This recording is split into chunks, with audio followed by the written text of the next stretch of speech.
Dear students, last time we were discussed physiology of excretion and physiology of excretion में आपने देखा ये दो स्टेप में कंप्लीट होती थी, एक तो फॉर्मेशन ऑफ यूरिया और एक फॉर्मेशन ऑफ यूरिन।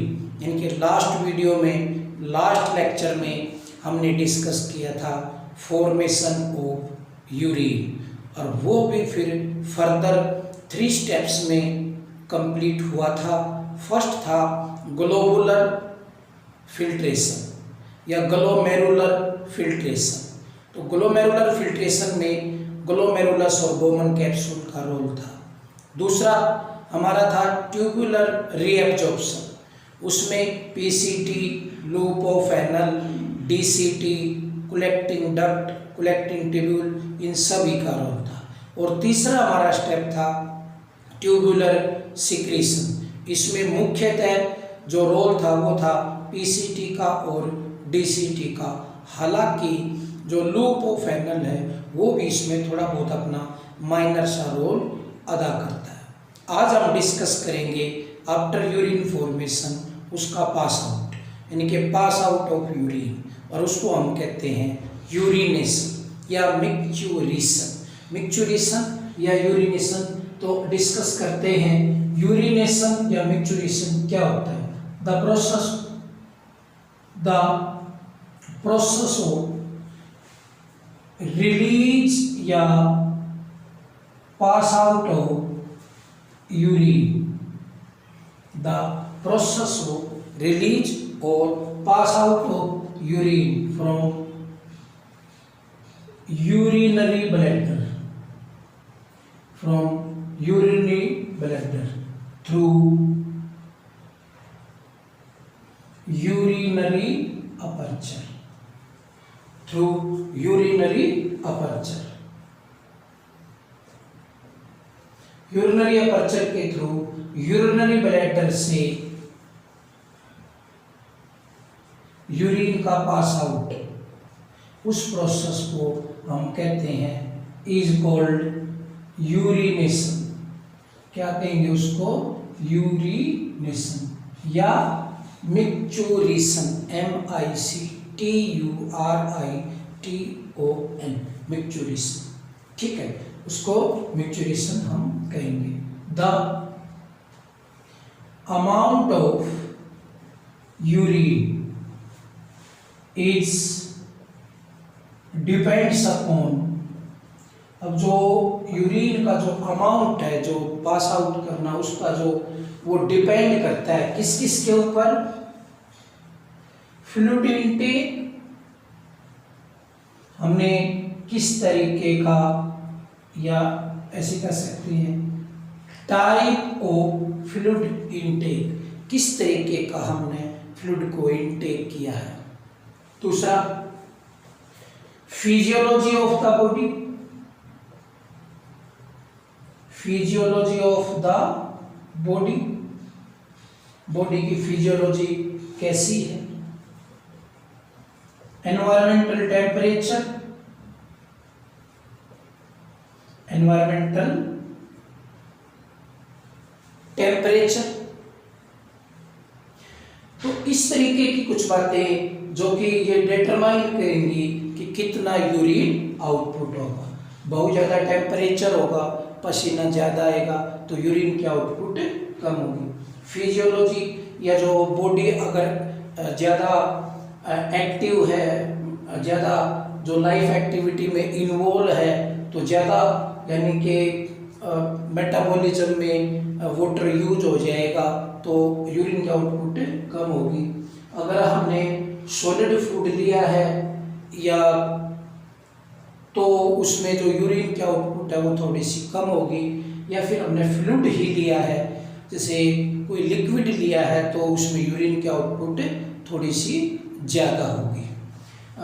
जैसे अगर हम करें some fluid like coffee, tea, alcohol, beer etc. are commonly known as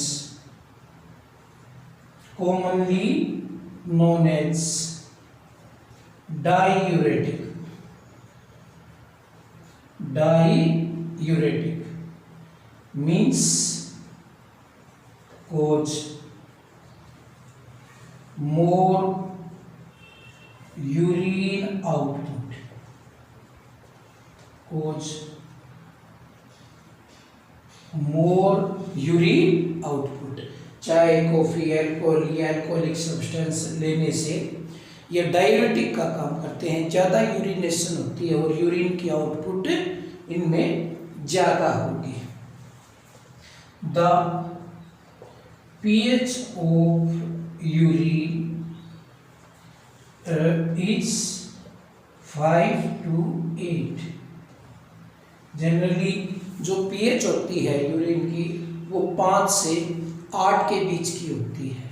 and it is also depends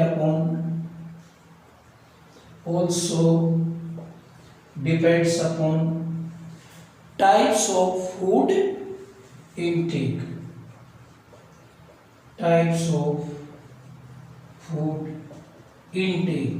ये भी किसके ऊपर डिपेंड करेगा कि हमने किस तरीके का भोजन खाया है, किस तरीके का भोजन इनटेक किया है।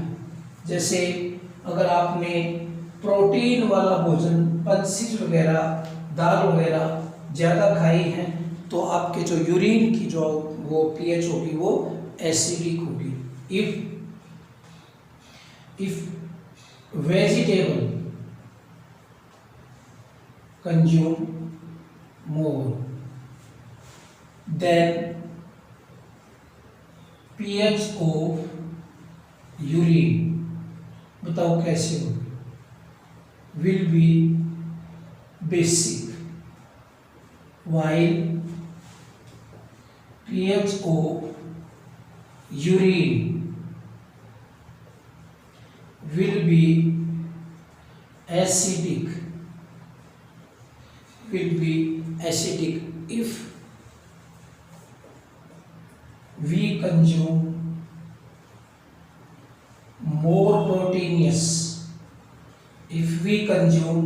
more proteinous substance like pulses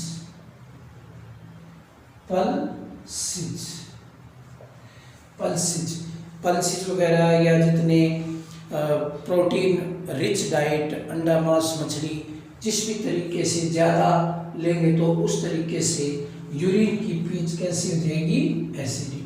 अगर ज़्यादा वेजिटेबल्स खाते हैं तो यूरिन की पीएच कैसी हो जाएगी, बेसिक। ठीक है, ये आपको इस तरीके से याद रखना है।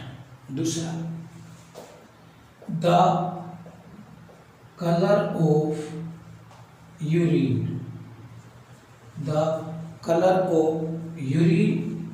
Is yellowish. ये थोड़ा सा हल्का yellowish due to presence of urochrome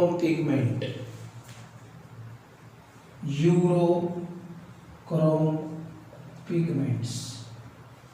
इस यूरिन के अंदर विशेष प्रकार का ये पिगमेंट होता है, इसको यूरोक्रोम पिगमेंट कहते हैं, जिसके कारण इसका जो कलर है वो स्लाइटली येलो होता है, येलोइश होता है। इससे ये यूरोक्रोम पिगमेंट आरबीसी के टूटने से बनता है। लिख देता हूँ, produced due to breakdown of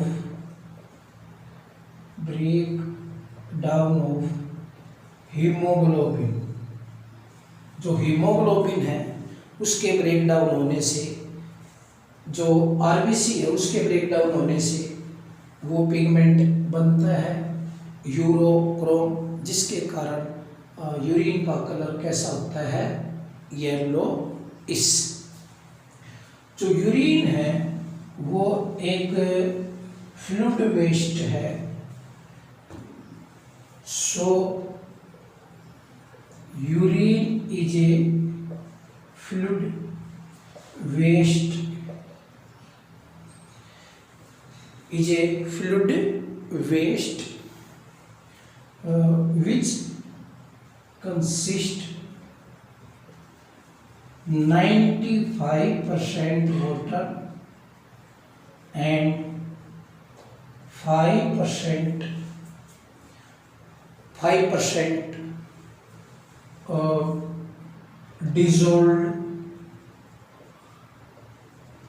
dissolved organic and inorganic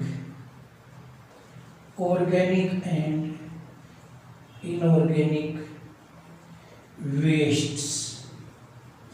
जो यूरिन है उसमें वो 95% तो उसमें क्या है, वाटर है, और 5% क्या है, जो यूरिन के अंदर जो वेस्ट सब्सटेंस होते हैं वो ऑर्गेनिक भी होते हैं और इनऑर्गेनिक भी होते हैं, वो 5% में आते हैं, दोनों मिला के ऐसे।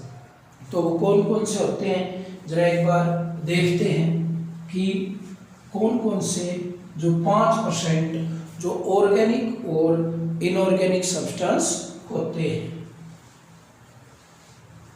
देखो ये क्या है, यूरिन, इसमें हमने क्या देखा कि 95% तो क्या है, वाटर, और ये 5% क्या है, डिजोल्व्ड वेस्ट। 5% क्या है इसके अंदर, डिजोल्व्ड वेस्ट। और इस 5% में ये दोनों किस्म का है, कौन कौन सा, ऑर्गेनिक वेस्ट भी और इनऑर्गेनिक वेस्ट भी इसके अंदर डिजोल्व रखे। जो ऑर्गेनिक वेस्ट है वो फिर दो प्रकार का होता है, नाइट्रोजिनस ऑर्गेनिक वेस्ट, और दूसरा है नॉन नाइट्रोजिनस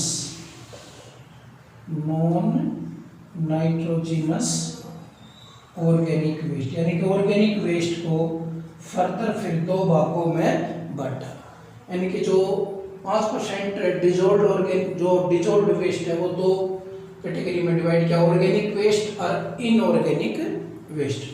ऑर्गेनिक दो प्रकार का है, नाइट्रोजन कंटेनिंग और बिना नाइट्रोजन, यानी कि नॉन नाइट्रोजिनस ऑर्गेनिक। ऑर्गेनिक दो, एक प्रभु, ये नाइट्रोजिनस ऑर्गेनिक वेस्ट, ये नॉन नाइट्रोजिनस ऑर्गेनिक वेस्ट। जो नाइट्रोजिनस ऑर्गेनिक वेस्ट है उसमें क्या क्या है, जैसे creatinine,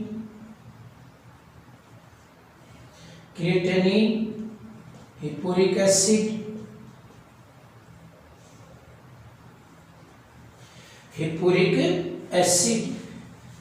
urea, uric acid, creatinine, hippuric acid, urea, uric acid, तो जो नाइट्रोजिनस ऑर्गेनिक वेस्ट है वो है। अब जो नॉन नाइट्रोजिनस है वो क्या हो सकता है, ट्रेस ऑफ ग्लूकोज, थोड़ा बहुत उसमें glucose, oxalic acid, phenolic substance, vitamin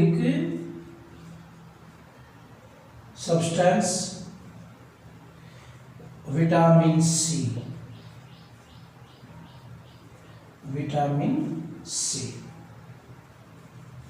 जो विटामिन सी है, फिनोलिक सब्सटेंस है, ऑक्जेलिक एसिड है, ट्रेस ऑफ ग्लूकोज, थोड़ी बहुत मात्रा ग्लूकोज की है, ये तो सारे क्या हैं, नॉन नाइट्रोजिनस, बट हैं ये ऑर्गेनिक। और creatinine, hippuric acid, urea, uric acid, ये क्या है, नाइट्रोजिनस, बट ये भी क्या है, ऑर्गेनिक वेस्ट। अब जो इनऑर्गेनिक जो वेस्ट है उनमें क्या क्या आते हैं, जैसे अमोनिया, अमोनिया जो आयंस हैं जैसे sodium chloride, potassium, calcium, magnesium, इस तरीके से ये आयंस के रूप में प्रेजेंट होते हैं। ठीक है, तो जो अगर आपसे क्वेश्चन पूछा जाए, एक नंबर का यहाँ पर क्वेश्चन बनता है, जो मोस्ट अबंडेंट या मोस्ट कॉमन इनऑर्गेनिक वेस्ट क्या है, तो यहाँ पर मैं लिख देता हूँ, जो मोस्ट अबंडेंट इनऑर्गेनिक वेस्ट वो क्या है, NaCl। जैसे कि वो Na आयन और Cl आयन के रूप में है। ऐसे एक नंबर में तो ये बताना है कि मोस्ट अबंडेंट इनऑर्गेनिक जो वेस्ट है यूरिन के अंदर वो क्या है, NaCl।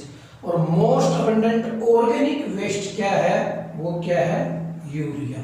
तो ये जो मोस्ट अबंडेंट जो ऑर्गेनिक जो वेस्ट है वो क्या है, इज यूरिया। वो क्या है, most abundant organic waste.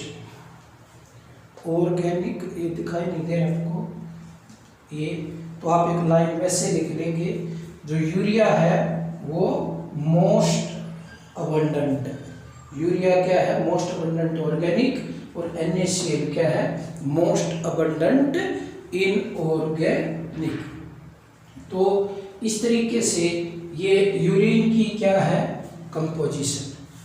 Urine की हमने क्या की है, कंपोजिशन। इसके अलग अलग कंपोनेंट है। यूरिन के पास आउट होने को क्या कहते हैं, यूरिनेशन कहते हैं या मिक्चुरेशन कहते हैं। और फिर यूरिन का जो कलर है या यूरिन की जो आउटपुट है वो डिपेंड करती है हम जो किस तरीके का भोजन करते हैं। ठीक है, और उसी तरीके से जो यूरिन है उसकी जो pH है वो भी ऐसे डिटेक्ट की जाएगी। अगर आप ये देख रहे हैं कि वो एसिडिक है तो इसका मतलब आपने ज़्यादा कोई प्रोटीन वाली चीज़ खाई है। अगर वो बेसिक है तो इसका मतलब आपने ज़्यादा वेजिटेबल सलाद वगैरह इस तरीके की चीज़ ज़्यादा वो ली है। कई बार यूरिन के साथ कुछ दूसरी चीज़ें भी आ जाती हैं। If glucose pass out with urine तो वो डिसऑर्डर है किस्म का।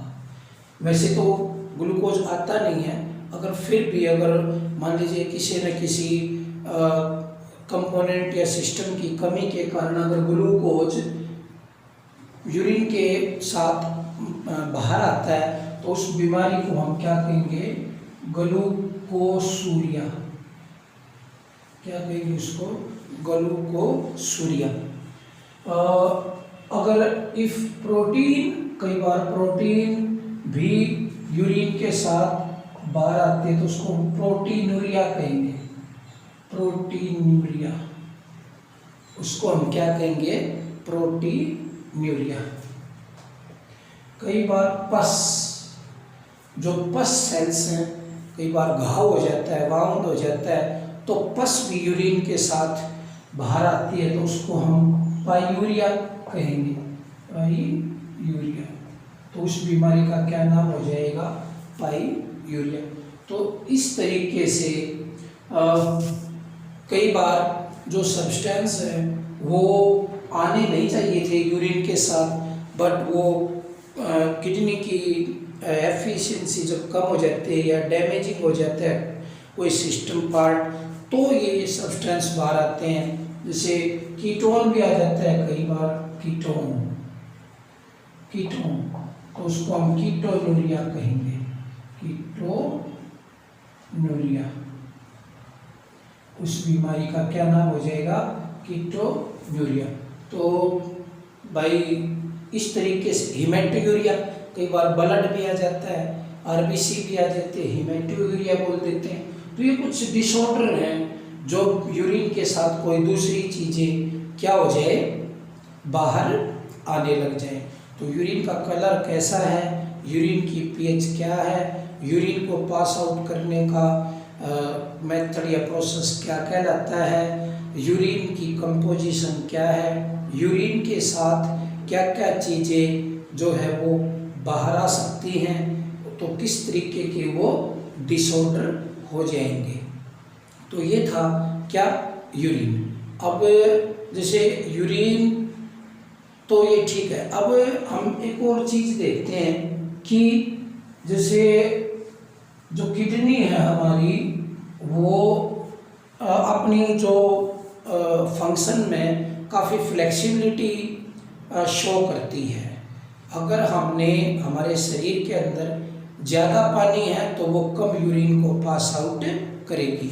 अगर हमारे शरीर में पानी की कमी है तो किडनी फिर इस तरीके से ब्लड को फिल्टर करती है कि वो यूरिन की जो पास आउट है वो कम से कम हो। लिखेंगे are kidney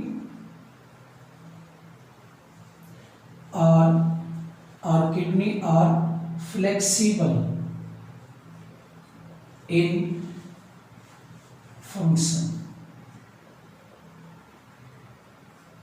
Our kidney are flexible in function because if shortage of water inside the body या प्लाज्मा के अंदर अगर पानी की कमी है, then pass out concentrated urine।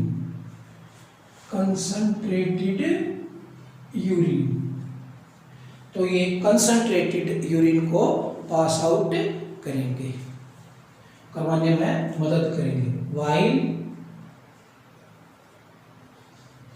while if sufficient amount of water, अगर काफ़ी मात्रा में अगर sufficient amount of water is present, then allow to pass, then diluted urine allow to pass by kidney. तो फिर किडनी कौन से यूरिन को अलाउ करेगी पास होने के लिए, डायल्यूटेड। तो इस तरीके का मैकेनिज्म चलता है। अगर कम पानी है तो कंसंट्रेटेड यूरिन को पास आउट करने में मदद की जाएगी। ऐसे इस तरीके से यहाँ एक बात और लिख देते हैं, loop of हैनल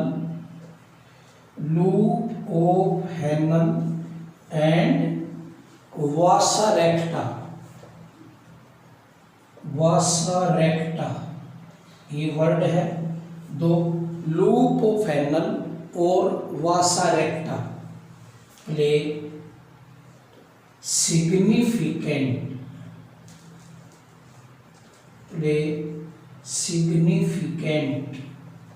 role in formation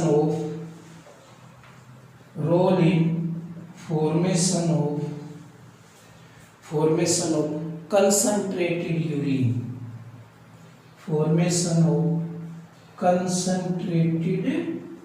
urine। Concentrated urine के बनाने में loop of Henle and vasa recta एक बहुत तगड़ा रोल अदा करते हैं।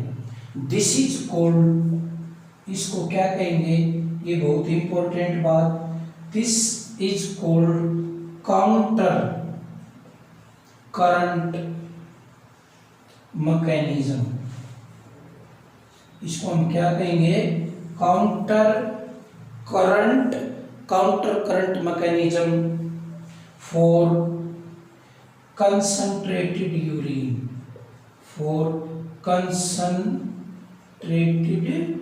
यूरिन। तो कंसंट्रेटेड यूरिन बनाने के लिए जो लूप ऑफ एनल और जो वासा रेक्टा है उसमें काउंटर करंट मैकेनिज्म होता है, जिसके कारण कंसंट्रेटेड यूरिन बनेगा। अब आपके दिमाग में दो बातें आई होंगी, एक तो ये बात कि काउंटर करंट मैकेनिज्म क्या होता है, दूसरा ये वासा रेक्टा क्या होता है।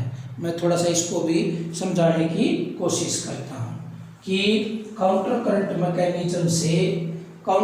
मैकेनिज्म से किस तरीके से कंसंट्रेटेड यूरिन बनता है।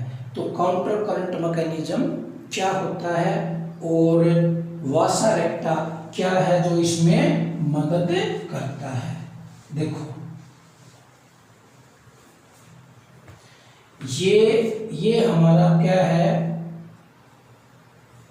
Loop of Henle. ये है लूप ऑफ हेनल। ये इसकी क्या है, डिसेंडिंग लिंब, और ये इसकी क्या है, असेंडिंग लिंब। ठीक है, अगर आपने नेफ्रॉन का डायग्राम ऐसे बनाया था तो यही है वो लूप ऑफ हेनल। ठीक है, वो हम एक अलग से थोड़ा सा बताने की कोशिश कर रहे हैं।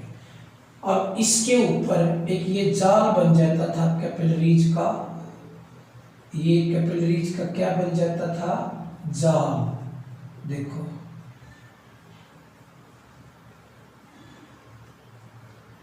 अब ये जो बाहर वाली जो मैंने स्ट्रक्चर दिखाई है ये कैपिलरीज है। अब एक बार मैं कैपिलरीज के ऊपर से फिर से मार्कर घुमा रहा हूँ। देखो ये जो है ये कैपिलरीज है, ये वाली, ये किसको घेरे हुए हैं, ये जो मैं दिखा रहा हूँ ये क्या है आप बता सके तो, ये है कैपिलरी जो नेफ्रॉन को घेरे हुए, ये वाली ऐसे, ये इंटरकनेक्ट भी होती हैं ये ऐसे। अगर इसमें आप मैं डार्क कर देता हूँ, ये कैपिलरीज हैं जो नेफ्रॉन को सराउंड किए हुए हैं, और किसके अंदर हैं ये, टिश्यू फ्लूइड के अंदर। किसके अंदर, टिश्यू फ्लूइड के अंदर। ये नेटवर्क है कैपिलरीज का। ये देखो ये डार्क कर दिया है मैंने, जो नेफ्रॉन तो आपको पता ही है, लेकिन मैंने जो कैपिलरीज है उसको क्या किया है, डार्क। ये वाला, ये बीच में इंटरकनेक्टेड भी होता है ऐसे। ये डार्क वाला जो सारा पोर्शन है ये है वासा रेक्टा।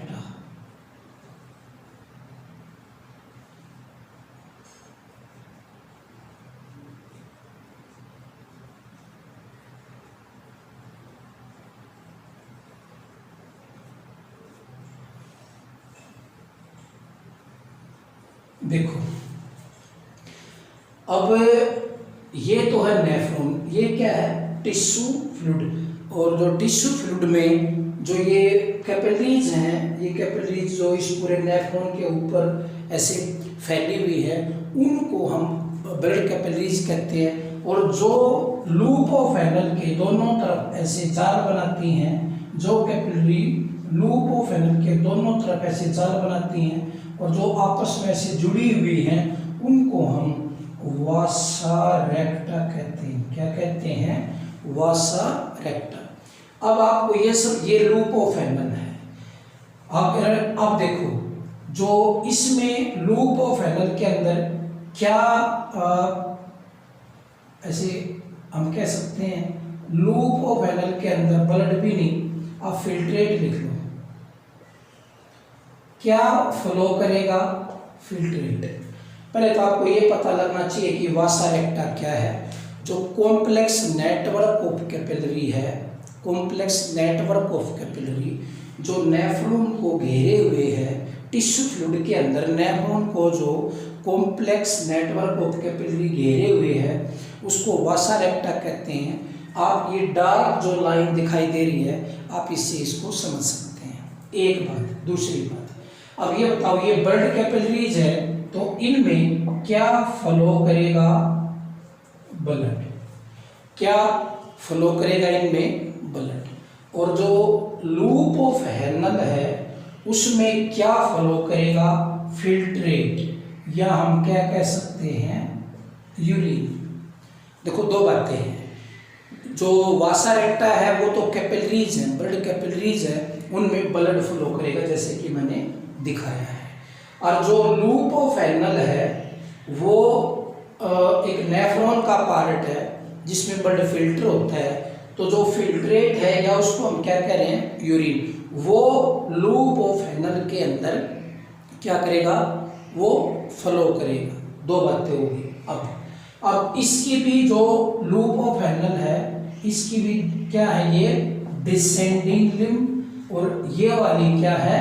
असेंडिंग लिम्ब, जैसे कि आपको पता। सिमिलरली ये इस जो वासा रेक्टा है, आप ये देखें, ये वासा रेक्टा की भी दो लिम्ब्स ही बन गई। ये क्या है?